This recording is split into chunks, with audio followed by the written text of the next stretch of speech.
Gracias, compañeros, compañeras, bienvenidos a esta rueda de prensa en la que se dará a conocer varios detalles de los que se trataron en la Mesa de Justicia. Iniciamos en este momento con el doctor Gustavo Jack, presidente del Consejo de la Judicatura. Muy buenos días con todos y con todas. Gracias por acompañarnos al concluir esta Mesa de Justicia, que, como ustedes saben, se reúne al menos una vez al mes para analizar aspectos de avance de la transformación de la justicia en el país y aspectos de coordinación procesal y de seguridad ciudadana.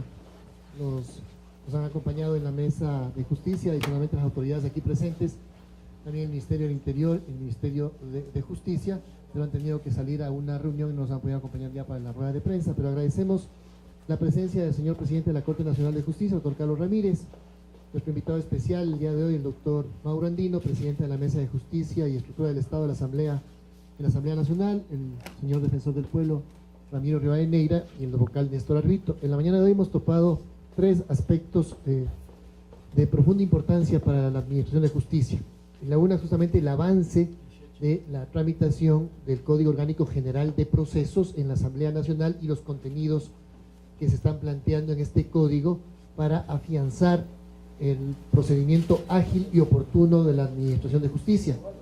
El Código Orgánico General de Procesos nos plantea algunas características relacionadas con la celeridad, salir del sistema escrito para ir a un sistema de audiencias.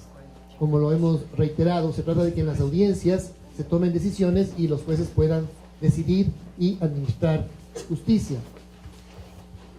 El proyecto ya ha salido ya del primer debate y está pronto a pasar a un segundo debate. El señor doctor Mauro Andino nos podrá dar más detalles sobre ese tema.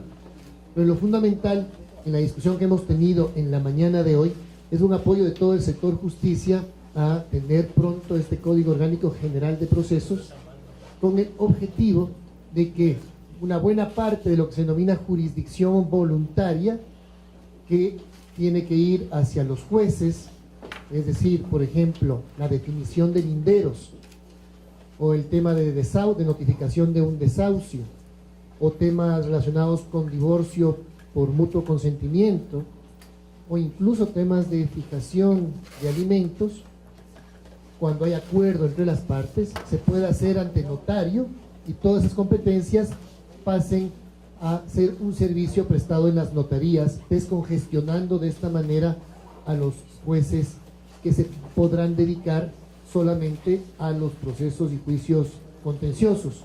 Entonces se ha afianzado una discusión sobre este tema y las virtualidades que este modelo de organización del trabajo tiene en el sistema procesal. Y adicionalmente, pues reafirmar las virtualidades que los 4 tipos de procesos que establece el Código Orgánico General de Procesos son los adecuados en reemplazo de más de 80 tipos procesales que vuelven engorrosa la administración de justicia, producen una serie de incidentaciones y de esta manera, por más infraestructura que se pueda tener, hay ciertos tipos procesales que no se aceleran por aquello, y es sobre todo lo que tenemos en materia civil, que es lo que tenemos que resolver. Tenemos una estadística muy interesante de los avances en materia procesal y materia penal, y en buena parte por los beneficios que el Código Orgánico Integral Penal tiene, producto de la aprobación que hizo la Asamblea Nacional sobre el código, la parte procesal del Código Orgánico Integral Penal, en el cual básicamente hay una triplicación de la productividad en materia penal. Gracias, por supuesto, a las infraestructuras, a la tecnología, a tener más jueces, pero sobre todo a un diseño procesal que permite juzgamientos mucho más rápidos, con certeza, con debido proceso, pero mucho más ágiles y mucho más rápidos. Esas virtudes que ya tenemos de agilidad en penal, de alguna manera en materia civil, también en materia de familia también, y algo en materia laboral, es imperioso llevarlo a la materia civil, a mercantil, donde todo es escrito y la celeridad solo se va a resolver si tenemos el sistema oral en estas materias. Igualmente, el Código Orgánico General de Procesos establece una serie de aspectos de tecnología que deben ser implementados y que el Consejo de la Judicatura está tomando ya las medidas pertinentes. Por ejemplo, que los remates sean a través de un sistema web y que por lo tanto se transparente absolutamente todo el tema del proceso de remates. con lo cual se evite cualquier mala práctica o falta de transparencia en lo que significa la tramitación de los remates de índole judicial.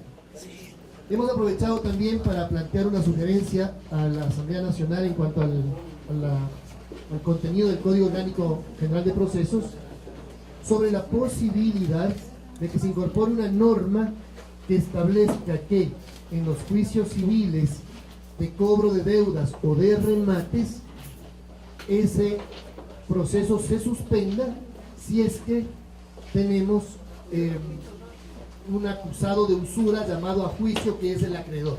Doctor, ¿podemos interrumpir un segundo hasta pasar los micrófonos porque estamos con problemas en el audio? Podemos repetirlo. Alguien da el micrófono para adelante, por favor. Presta para que te avance. Dale ahí. Vente más adelante. Vente. Sí, vale.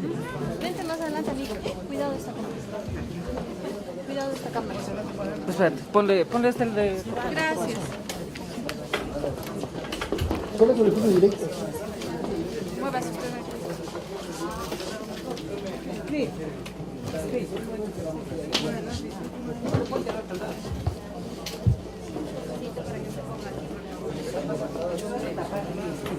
No, pues yo le voy a tapar el... Cari. Tienes que hacer que a un lado, loco. Hacia un lado. Acá, pues.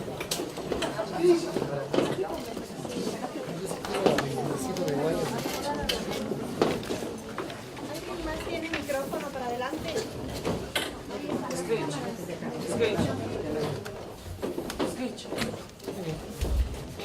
Dale, que se vaya.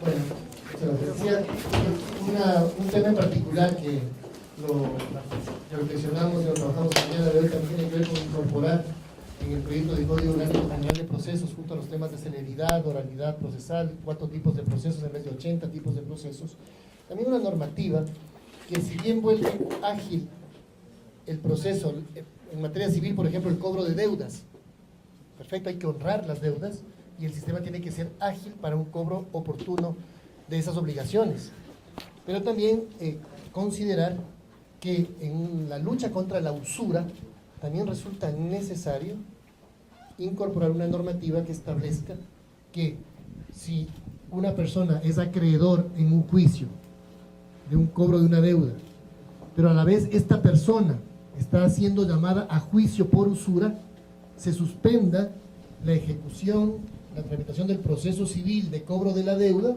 de remate de los bienes, mientras se esclarezca en el juicio penal si se trata de una persona que ha cometido el delito de usura o no. Nos incorporar una normativa que establezca aquello, para que la celeridad en el cobro de deudas esté a favor del legítimo acreedor, pero que no vaya tampoco a favor de quien está cobrando deudas de manera ilícita, que eventualmente han correspondido a acciones de usura.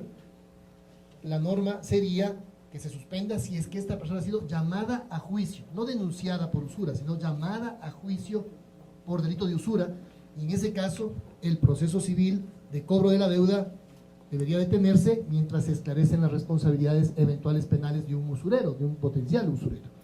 Eso también lo hemos conversado el día de hoy y haremos llegar el proyecto en concreto a la Asamblea Nacional, que sabrá estudiarlo y ver la posibilidad de incorporar al Código Orgánico General de Procesos, que debo decirles, de todos los sectores se han recibido sugerencias, pero sobre todo el comentario de que se trata de una normativa muy necesaria, de altísima calidad, y que en efecto recoge experiencias regionales, pero que se convierte justamente en un Código Orgánico General de Procesos que recoge las mejores prácticas procesales para ofrecer a los ciudadanos y ciudadanas un sistema procesal ágil, oportuno, eficiente, al menor costo y con la mayor simplicidad para la comprensión de la ciudadanía. Esto junto a potenciar el uso de la mediación y de la conciliación por parte de los jueces y de la ciudadanía en general, porque se incorpora la figura de que el juez puede sugerir fórmulas de arreglo amistoso entre las partes en la conciliación, sin que esto pueda significar anticipar criterio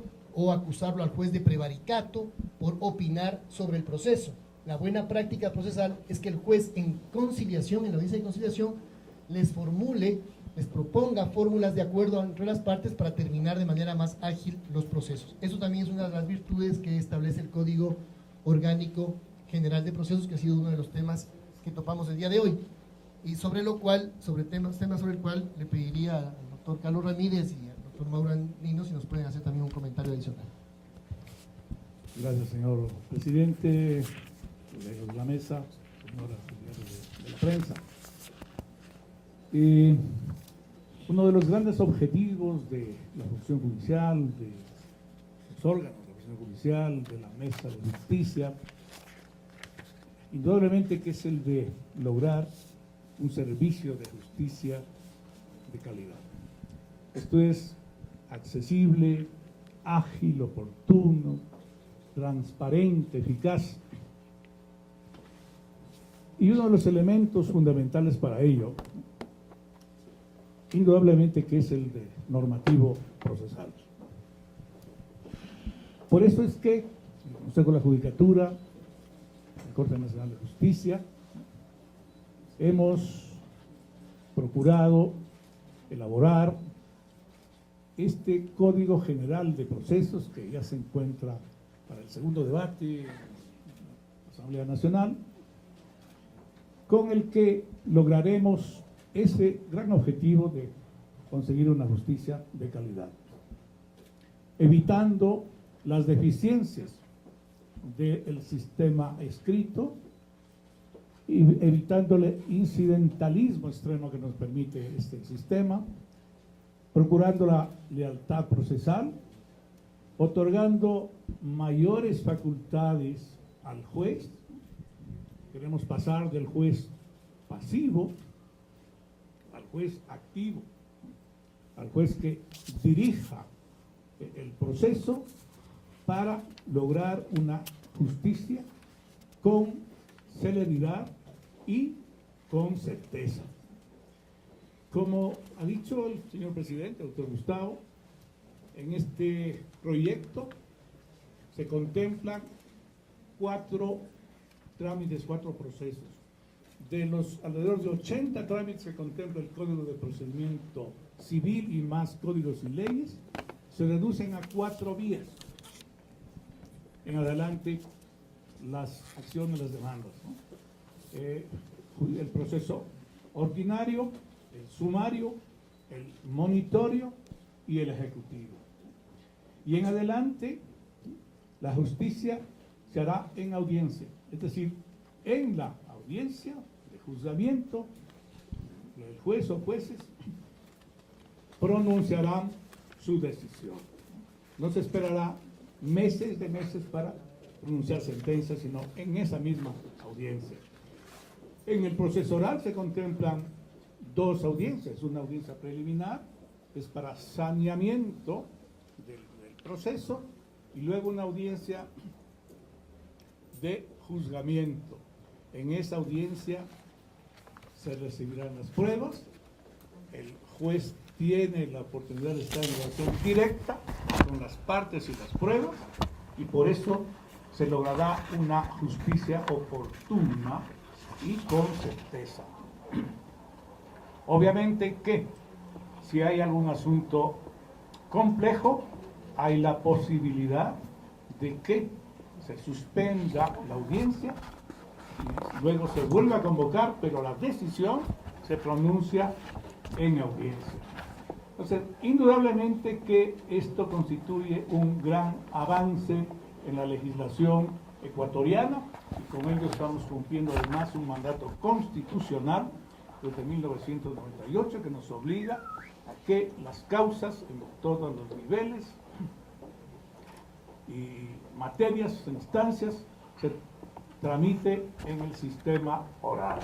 Y quiero destacar algo del proyecto nuestro de Código General de Procesos, ¿no? Y es el de que ya no hay trámites por materia, ¿no? Ya no hay el juicio posesorio, el de divorcio, el de cuentas, el de disenso, ¿no?, etcétera, sino que solamente hay 4 vías para tramitar demandas.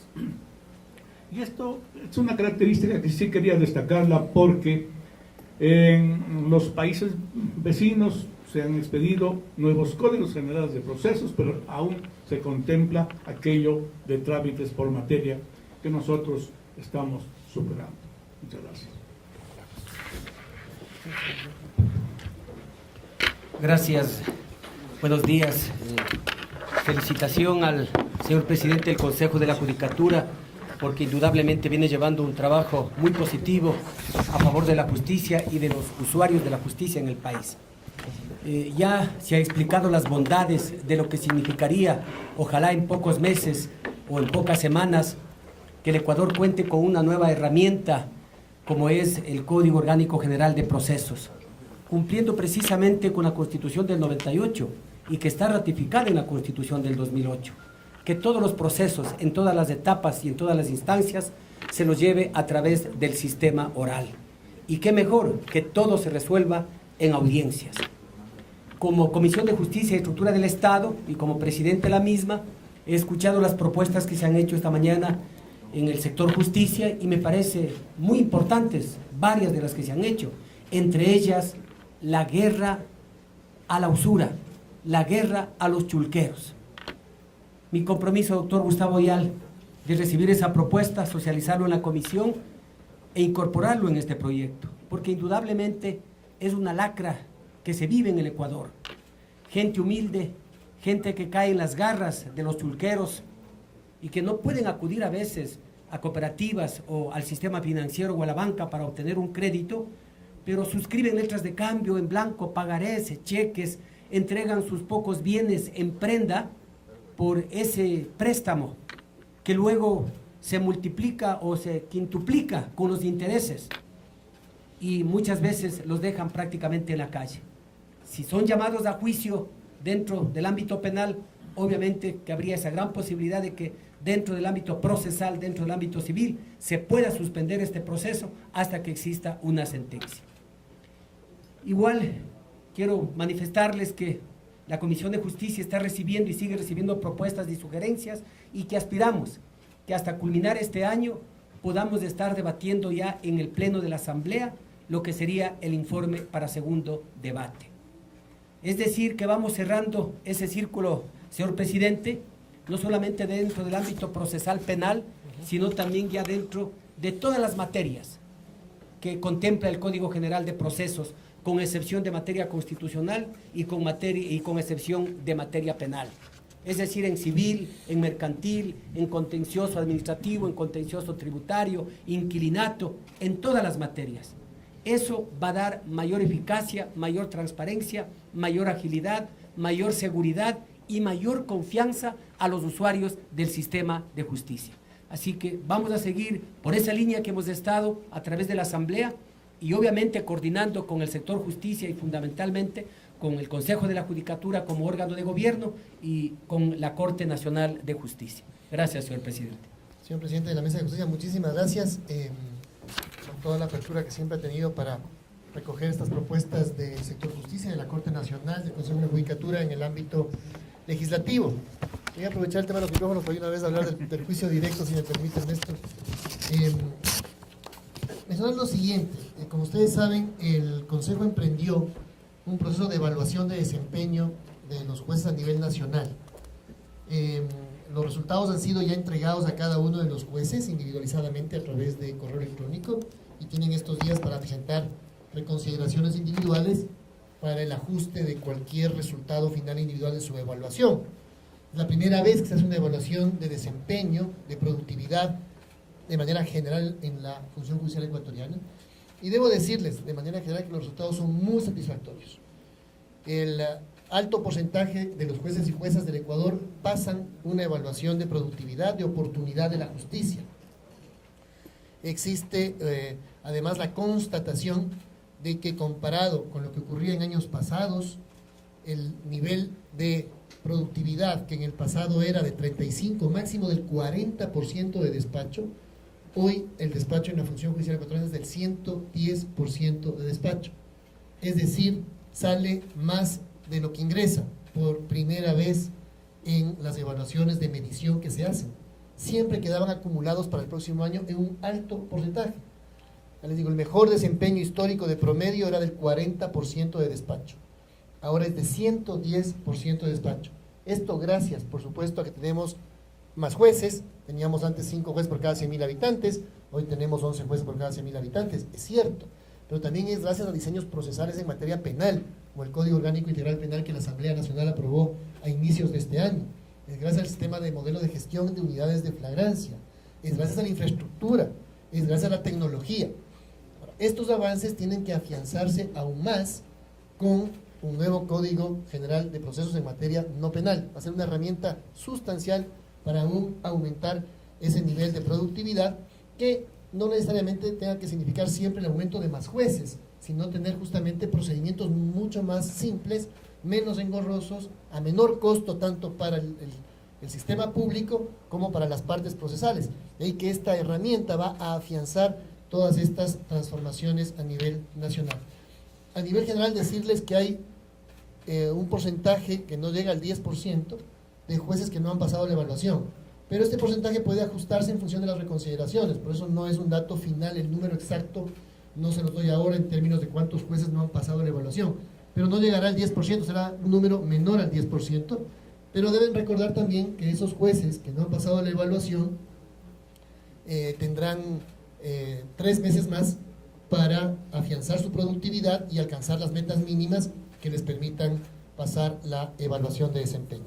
Y finalmente, comentarles que también hicimos una valoración de la aplicación del juicio directo, esta nueva figura que se establece en el Código Orgánico Integral Penal, juicio directo que involucra el juzgamiento de delitos flagrantes, cuya condena sea menor de 5 años, o que sean delitos contra la propiedad por montos menores a 30 salarios mínimos vitales.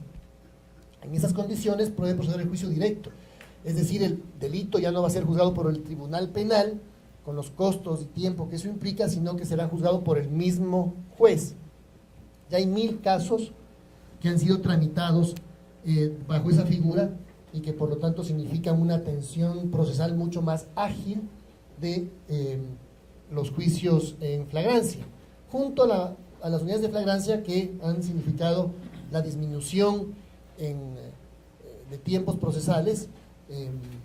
Básicamente 5 veces más rápido se tramita ahora los juicios de flagrancia y con una productividad de 3 veces mayor. Sin embargo, queríamos mencionar que hay provincias como Pichincha que tienen un desempeño realmente extraordinario, que vale la pena saludar, igualmente Guayas, que implican que en flagrancia, con las pruebas que significa tener un detenido en flagrancia, el fiscal acusa con las pruebas pertinentes y en un 75% de casos se alcanza una sentencia condenatoria, y tenemos un 25% de casos donde se ratifica la inocencia de la persona, porque evidentemente esto es debido proceso y con las pruebas pertinentes se llegan a las sentencias o no, o se llega a determinar responsabilidad de culpabilidad o de inocencia. Este es un excelente desempeño de provincias como Pichincha e incluso como Guayas. En general las provincias del país tienen una aplicación correcta, adecuada, pero sí tenemos casos como la provincia del Oro, donde resulta que es al revés, donde el 75% de los procesos terminan con sentencias absolutorias y un 25% con sentencias condenatorias.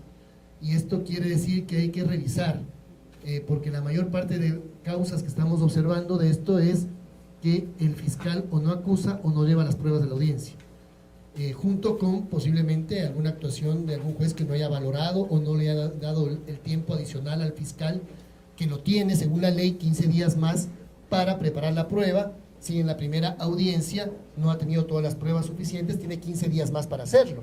También revisaremos si los jueces no están dando esos 15 días más a los fiscales, si es que los fiscales lo están pidiendo. Entonces esto nos permite, estas reuniones de la Mesa de Justicia, identificar esas buenas prácticas que están dando a nivel general, pero también identificar que hay cantones y provincias donde hay que afianzar alguna coordinación institucional para que las estadísticas acompañen lo que significa el juzgamiento en flagrancia. O quiere decir, alguien no está haciendo adecuadamente su trabajo, porque el juzgamiento en flagrancia significa que alguien ha sido aprehendido con todas las evidencias y que con el debido proceso se determina su responsabilidad. Evidentemente puede haber inocentes, nadie dice que no, por supuesto. Y qué mejor que en juicio directo en 10 días se determina la inocencia de alguien. Pero cuando los porcentajes de inocencia empiezan a llegar al 75%, en flagrancia, alguien no está haciendo bien su trabajo. Así que estamos revisando qué está ocurriendo en algunos cantones de la provincia del Oro, al tiempo que felicitamos lo que está ocurriendo en provincias como Pichincha, como Guayas, como Imbabura, donde los desempeños son realmente muy adecuados a lo que significa el juzgamiento en flagrancias. Enseguida pasamos a las inquietudes de la prensa. Ivonne Núñez de Gama Tela. Presidente, buenos días. Algo que venía señalando el Ministerio del Interior es el tema de la usura. Es un tema bastante importante, pero a la vez delicado, tomando en cuenta que no, en el código actual, en el anterior código no existía una sanción oportuna, específicamente en este caso. ¿Podría ser una relación de cómo se estaba tratando este tema y ahora con esta nueva herramienta, cómo sería la sanción al código? Y también quisiera conocer si es que los procesos, las etapas, o todos los procesos se van a tramitar en cualquier etapa que se encuentre en forma oral, como lo decía el asambleísta Andino. Bien, muchas gracias. Sobre el tema de la usura, un tema tan importante. Primero, hay que partir del principio que los créditos hay que honrarlos, que las deudas hay que pagarlas, siempre en el marco de la ley. Es un principio, por supuesto, hay que honrar las obligaciones, hay que honrar los créditos. Pero lo que tenemos que erradicar es la usura, es decir, el cobro de deudas inexistentes, o de deudas ya pagadas, o de intereses por fuera de la ley, o de agiotismo. Eso es lo que hay que erradicar, porque eso va justamente en contra de los más débiles, de las personas con mayor problema económico, y justamente contra ellos se ensañan los chulqueros y los usureros. Entonces esa es una política interinstitucional que estamos llevando a cabo, Consejo de la Judicatura, Ministerio del Interior, Ministerio de Justicia, Corte Nacional de Justicia, Asamblea Nacional en la parte legislativa que le corresponde, porque tenemos que erradicar esos abusos, al tiempo de garantizar procesos ágiles y transparentes para honrar las deudas que deben ser honradas en el marco de la ley. Entonces, en este tema, el Ministerio del Interior ha hecho su trabajo de desarticulación de bandas, de investigación, y también, con el debido proceso, la Fiscalía, con la sanción pertinente a usureros, y se tienen condenas que antes no se tenían. Y por otro lado, en materia civil, es el tema de la capacitación que ha hecho el Consejo de la Judicatura a nuestros jueces, y bajo el hecho de que es necesario tener una comprensión muy clara de que son los títulos valores, para qué sirven, para garantizar una deuda, pero no para garantizar el cobro ágil de una deuda usuraria. En eso hemos desarrollado procesos de capacitación muy amplios y también de difusión hacia la ciudadanía. Nos hemos reunido con asociaciones de personas perjudicadas por usureros y también hemos hecho difusión a nivel de nuestras direcciones provinciales de que los ciudadanos tengan mucho cuidado en firmar títulos valores. Peor aún, una letra de cambio en blanco. Esto no se debe hacer bajo ninguna circunstancia.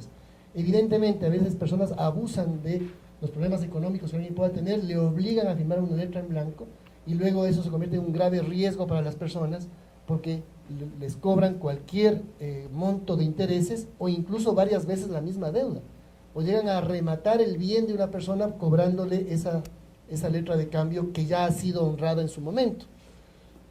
Y que, insisto, nadie está en contra de que se honren las deudas, pero sí en contra de que haya estos abusos.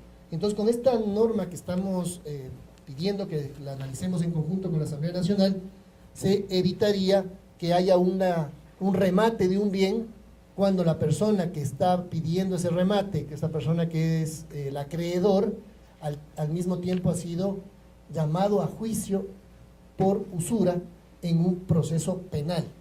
Entonces, en ese caso, se suspendería la ejecución de ese título valor o de ese proceso civil, se interrumpiría el proceso civil de cobro de la deuda mientras se determina si hay responsabilidades de usura en materia penal.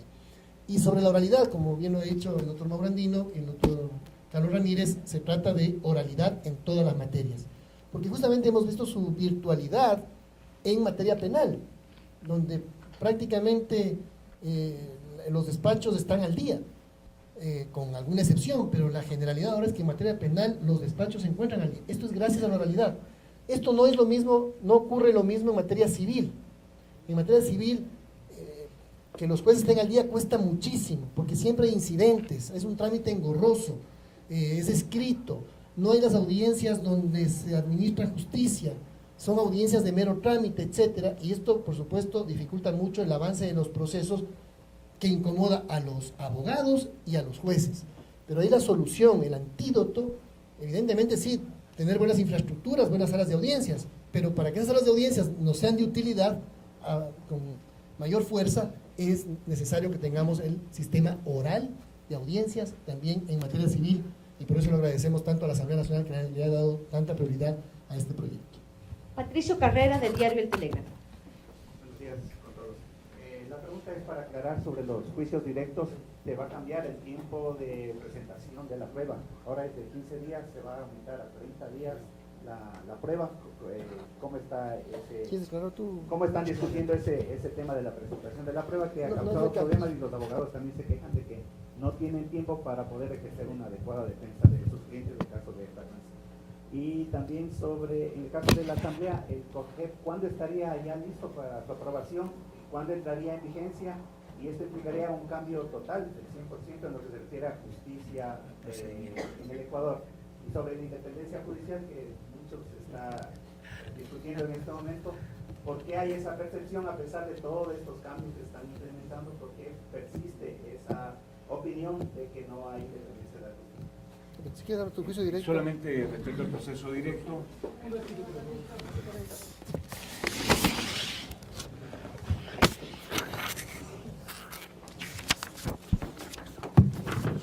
¿Quieres? Previo a darle la palabra al doctor Mauro Andino, muy concreto respecto al proceso directo, tenemos que recordar que solo opera en los delitos calificados de flagrantes, ¿verdad? Es decir, para toda la ciudadanía, cuando nos agarran con las manos en la masa, es decir, están ahí los elementos, no es un proceso de investigación, los elementos brotan de la propia comisión del delito, cuya pena no sea mayor de 5 años en la pena prevista en la norma, o tratándose de delitos contra la propiedad que no excedan del monto de 30 remuneraciones. Muy bien, el procedimiento previsto en el 640 dice que, calificada la flagrancia, el juez deberá convocar dentro de los 10 días posteriores a la audiencia de juicio. Y adicionalmente señala que cualquiera de las partes podrá solicitar de manera motivada una extensión y se consideran 15 días adicionales. A esos 25 días en total nos estamos refiriendo, pero estamos haciendo una evaluación de aplicación del proceso directo. Ya se han dictado más de 1000 sentencias vía el proceso directo. Estamos en procesos de fortalecimiento de trabajo de fiscalía, de trabajo de defensa pública, de trabajo de los jueces, pero en ningún momento se está tratando de aumentar los plazos. Los plazos están previstos. Es un delito flagrante. Están los elementos. Gracias. Bueno, 3 preguntas en una. La primera, requerían saber para cuándo estaría aprobado ya este Código Orgánico General de Procesos. Aspiro como presidente de la comisión que hasta diciembre podamos aprobar ya este proyecto. Obviamente que luego de ello tendrá que ir a la presidencia de la República. Ustedes saben que de acuerdo a la Constitución y la ley, el presidente es colegislador, él tiene toda la facultad para tratar de objetar total o parcialmente alguna disposición o en su integridad, pero aspiremos que en este caso a lo mejor pueda existir un allanamiento, porque es un trabajo sumamente técnico y muy bien estructurado, no porque la Comisión de Justicia lo está llevando a cabo, sino por sus gestores fundamentalmente, que fue el Consejo de la Judicatura y la Corte Nacional de Justicia. ¿Cuándo entraría en vigencia? Bueno, aquí estamos conversando con el presidente del Consejo de la Judicatura sobre varios aspectos. Algunas disposiciones podrán entrar inmediatamente en ejecución, sí, se aplicaría inmediatamente, pero en sí, el grueso, hablemos del código, probablemente pueda entrar en vigencia después de unos 180 días o más. ¿Por qué? Porque se está cambiando prácticamente toda la estructura, todo el andamiaje de lo que ha sido el procedimiento dentro del ámbito civil, dentro del ámbito mercantil, laboral, tributario, contencioso y todas las reglas más. Y obviamente que habrá que capacitar a los jueces, ¿sí? Habrá que prepararles con conferencias, talleres, como se lo hizo precisamente con el Código Orgánico Integral Penal por parte del Consejo de la Judicatura. Así que la época o el tiempo en que entre en vigencia pues todavía está por definirse. Sobre la independencia de la Administración de Justicia, bueno, quienes cuestionan esto caen dentro del ámbito eminentemente político por pretender deslegitimar Primero, el trabajo que se lleva a cabo a través de la Asamblea Nacional. Segundo, por el trabajo sólido y muy claro que viene llevando a cabo el presidente de la República. Que nos demuestren con casos palpables quién, si el presidente, si la presidenta de la Asamblea o el presidente del Consejo de la Judicatura o algún funcionario está interfiriendo en la administración de justicia. Hay total independencia en las diferentes instituciones del Estado. ¿Y qué más? En la administración de justicia. Nosotros conocemos los resultados por sus providencias, por sus autos o por sus sentencias. Gracias, Mauro. Bien, sobre los temas, ¿no? Reiterar lo que acaba de decir, lo que Néstor Arvito es muy importante. Hay 10 días para el juzgamiento del juicio directo, pero el fiscal puede pedir 15 días más, si los necesita. Entonces son 25 días que involucran la obtención de la prueba que sea necesaria para delito flagrante, recordemos. Y mientras más tiempo pasa, eso atenta contra el juzgamiento en flagrancia. Porque la flagrancia se ocurrió en un momento determinado, existen elementos y por lo tanto en 10 días se puede dar el juicio directo, pero si hace falta algún peritaje adicional en algún caso, pues siempre hay 15 días más para aquello. Sobre eso, sobre los tiempos de la entrada en vigencia, pues lo dicho, ¿no? Creo que hay que analizar bien cuántos meses de vacatio legis se necesitan, 6 meses, 10 meses. Nosotros pensamos que debería estar entre eso, ¿no? Entre 6 meses y 10 meses de entrada en vigencia integral desde que es aprobado el Código Orgánico General de Procesos, más allá de una buena cantidad de normativa que puede entrar en vigencia de manera inmediata, como lo ha dicho el doctor Mauro Andino. Y finalmente, sobre el tema de la independencia de la justicia, recordemos lo siguiente: hasta hace pocos años la función judicial ecuatoriana tenía el 60% de sus jueces eran temporales, sin carrera, a contrato, que se removían en cualquier momento. No había concursos para ingresar a la función judicial a una carrera con estabilidad. Teníamos los peores sueldos de América Latina, lo cual también atenta contra su independencia, porque esas condiciones precarias atentan contra la fortaleza de la independencia de la justicia. Hoy tenemos las mejores remuneraciones de América Latina para jueces de primer nivel. El 95% de nuestros jueces son de carrera, no son a contrato, no son temporales, son de carrera. Y tenemos concursos para su designación, concursos en marcha, con impugnación ciudadana, con control social, con méritos. Los jueces se deben a sus méritos para estar en los cargos y se deben a la ley y al derecho y a la motivación que deben dar en la emisión de sus sentencias. Si alguien dice que a algún juez le falta independencia, porque la independencia se traduce en una persona, este juez, jueza, no es independiente. Si alguien dice esto, está haciendo una acusación muy grave a un funcionario y tiene que tener las pruebas para aquello. Y si las tiene la obligación de presentar una acción administrativa para que se evalúe, porque la falta de independencia se refleja en acciones de indisciplina, que deben ser corregidas a través de la acción de los propios jueces, que tienen facultad correctiva, o del Consejo de la Judicatura, que es el órgano disciplinario. Entonces, si se trata con seriedad del tema, tendría que alguien decir, en efecto, aquí hay un juez, una jueza que no es independiente y ha cometido estas infracciones que reflejan su falta de independencia, y si es seria la denuncia, tendrá que presentar las pruebas del caso, y con el debido proceso se sancionará o no. Debo decirles que, en efecto, se presentan quejas, pero esas quejas muchas veces no son fundadas y no van a trámite. Y otras quejas sí son fundadas y entran a trámite y bajo el debido proceso se sancionan. Y finalmente, sobre este tema, que se ha hablado del tema el tema del error inexcusable, del factor disciplinario que podría afectar. Primero debo decirles que el error inexcusable está en nuestra legislación, como está en muchas legislaciones del mundo.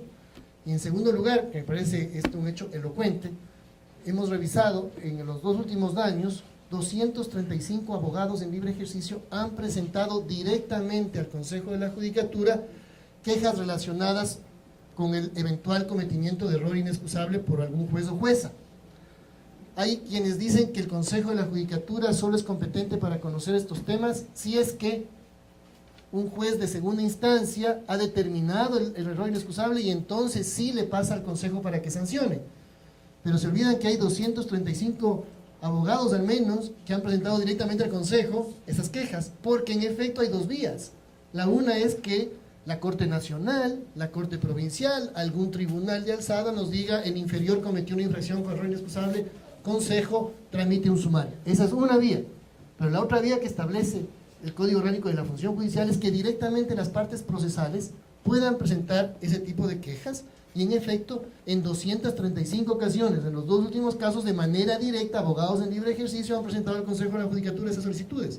Más allá de que la mayoría haya terminado con la inocencia del juez o jueza, más allá de ese hecho, porque la gran mayoría termina con la inocencia del juez o jueza, la queja no fue fundamentada, no hubo las pruebas del caso, pero se presenta directamente al Consejo porque el Consejo es competente para conocer directamente aquello. Esto no afecta a la independencia de la justicia porque es un tema disciplinario previsto específicamente dentro del Código Orgánico de la Función Judicial, que significa el error inexcusable de haber emitido una sentencia contra norma expresa, ignorancia absolutamente injustificable que produce un daño procesal a las partes y que tienen el derecho de presentar esa queja. Es más, el error inexcusable busca justamente garantizar la independencia judicial, porque un juez que haya emitido una sentencia contra norma expresa, mostrando una ignorancia absolutamente injustificable y provocando un daño de debido proceso a las partes procesales, es un juez que carece de independencia, porque ya es una ignorancia incluso que rebasa el hecho del daño producido por ignorancia. Es irse en contra de norma expresa, error craso de derecho como lo denomina la doctrina. Más bien al contrario, lo que se está haciendo con aquello es corregir a veces la falta de independencia que algunos pocos jueces pueden haber tenido en algunos casos. Muchas gracias. Marieta Campaña, por favor, del diario El Expreso. Doctor, una precisión, por favor, para el caso de los delitos flagrantes que se tramitan no vía directa, sino por la vía normal, que una instrucción dura 30 días, ¿cuál debería ser el tiempo en el que ya se puede obtener una... Consejo de la Judicatura. Hacemos de la justicia una práctica diaria.